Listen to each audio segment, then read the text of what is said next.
welcome to Half the Battle. You know, talking about Grunt for 2 weeks got me thinking, does he have an equivalent in Cobra?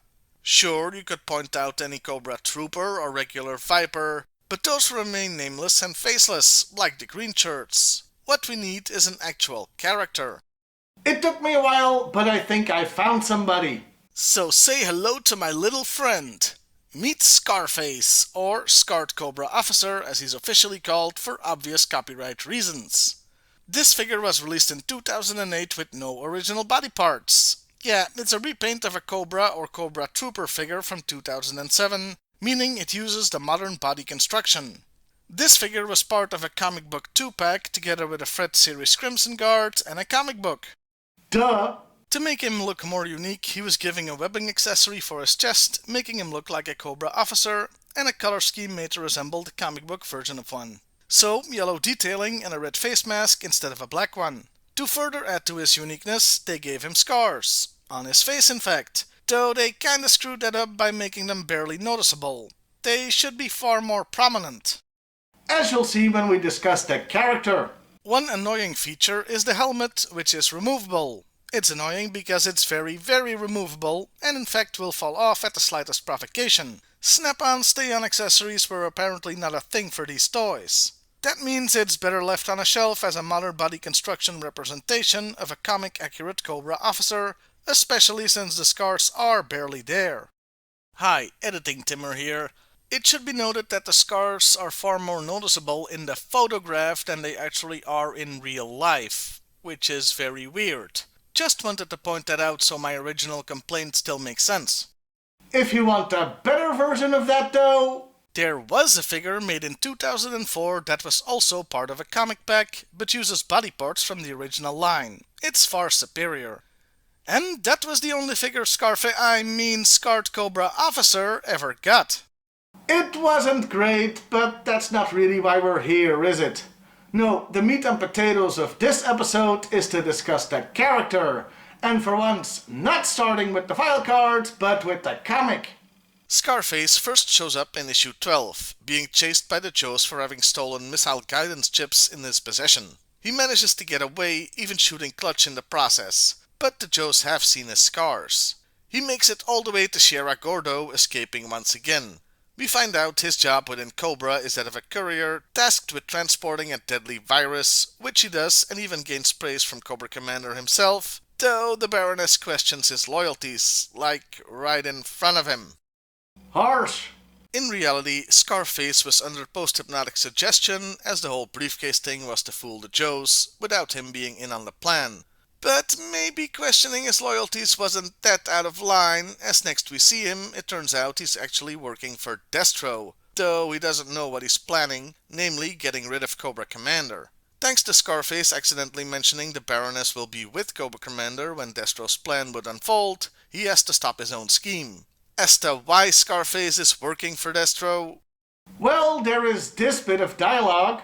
Have you forgotten all those choice tidbits I know about your past? And I'm gonna pause the recap of his character arc in the comic right here to explain things so you won't be disappointed later.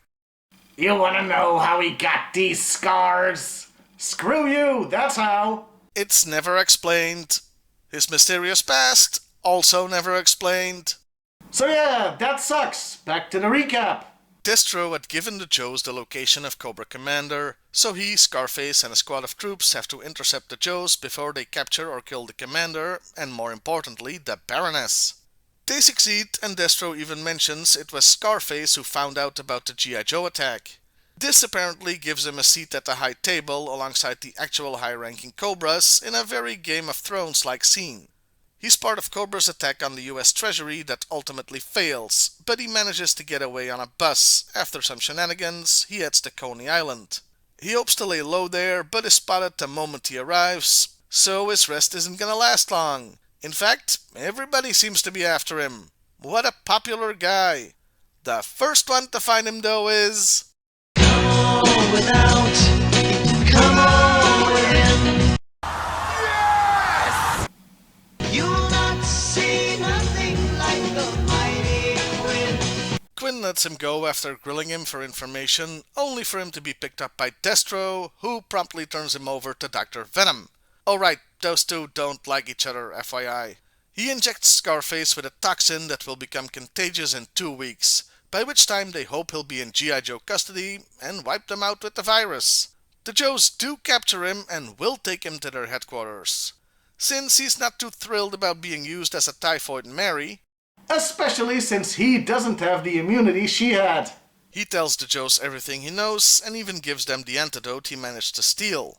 The whole point was to find out where G.I. Joe headquarters was, and the Joes allow Cobra to find out, sort of, leading to an all-out attack on the surface buildings, while the underground pit headquarters remains hidden. He's cuffed inside the detention cell along with Major Blood and is betrayed one final time as Blood manages to escape, but leaves him behind with explosives having been set to destroy the whole top building. The last we see of him is him pleading with Doc, who can't do anything without the keys to the cuffs. Then the building explodes, and that's the end of Scarface. Well, almost. I did mention the figure came with a comic book, and it's a special one.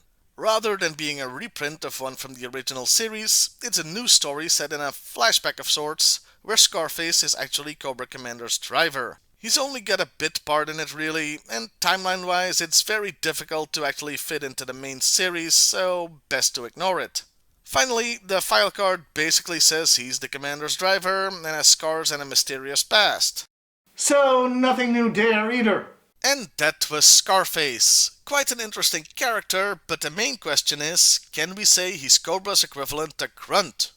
Well, yes and no. They are both typical examples of an average soldier in a special organization, both embodying the essence of being a Joe or Cobra. But those essences are complete opposites of each other. Grunt represents the backbone of the Joes that gets the job done and is rewarded and appreciated for that.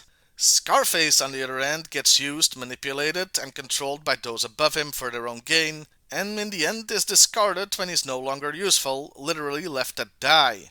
Which, is the more realistic way all militaries around the world use their soldiers, but still, yeah, Cobra didn't send Scarface to MIT or anything. In conclusion, yeah, I'd say Scarface does represent the typical Cobra Grunt, no pun intended, and all the bad things that come with that. If you disagree or can point to another character, do let me know in the comments below. Well, I'll see you next time everybody, and hey, why not like, share and subscribe if that's your thing.